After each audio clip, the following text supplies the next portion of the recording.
बिस्मिल्लाहिर्रहमानिर्रहीम। इल्म मीरास के ऊपर हमारी गुफ्तगू जारी है और आज हम इल्म मीरास के ऊपर एक इंतहाई अहम उन्वान पर बात करने जा रहे हैं और इसमें हम दो चीज़ों पर बात करेंगे। पहली बात हम ये करेंगे कि लाज़मी वरासा कौन से हैं और लाज़मी वरासा किसको कहते हैं, और दूसरी बात हम जो करेंगे वो ये करेंगे कि मैयत के वो कौन से वरासा जो मौजूद होंगे तो बाज़ दूसरे वरासा की जो विरासत है वो उसके हक़ से महरूम रह जाएंगे। इन दो टॉपिक्स पे आज हम बात करेंगे।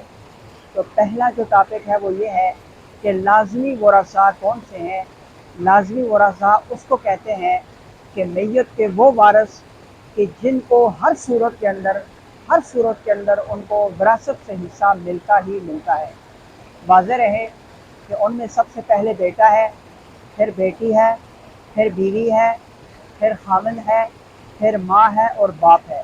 ये रिश्ते हैं, ये वो वारिस हैं कि जिनको मैयत की तरफ से हर सूरत में विरासत से हिस्सा मिलना ही मिलना है। इसके अलावा जो रिश्ते हैं उनको कभी विरासत से हिस्सा मिलता है और कभी नहीं मिलता। उसके बाद हम चलते हैं दूसरे पॉइंट की तरफ कि वो कौन से वरासा हैं, मैयत के वो कौन से वरासा कि जिनकी मौजूदगी में बाज़ दूसरे वरासा को विरासत से हिस्सा नहीं मिलता। तो उनमें सबसे पहले वालिद है। अगर मैयत का वालिद मौजूद है तो मैयत के दादा परदादा को विरासत से हिस्सा नहीं मिलेगा। वालिद की मौजूदगी में दादा और परदादा विरासत के हाथ से महरूम रह जाएंगे।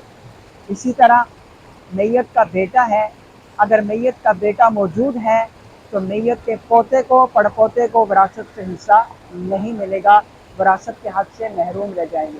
इसी तरह मैयत की बेटी है, अगर मैयत की बेटी मौजूद है तो मैयत की नवासी नवासे जो है वो हक़ विरासत से महरूम रह जाएंगे।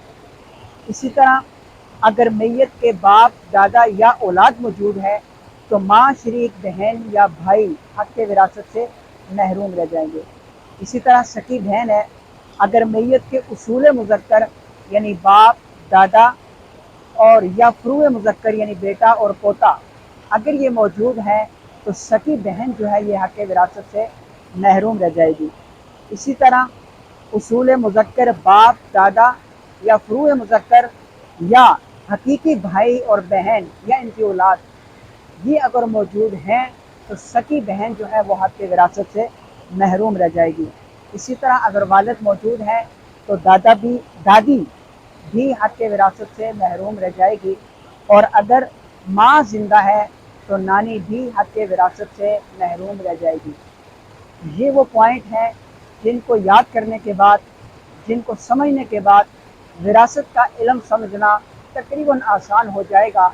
ये वो वारिस हैं कि जिनकी मौजूदगी में ये बाज़ दूसरे वारिस हक़ विरासत से महरूम हो जाएंगे। अल्लाह ताला हमें इल्म मीरास को सही मानों में समझने की तौफीक अता फरमाए।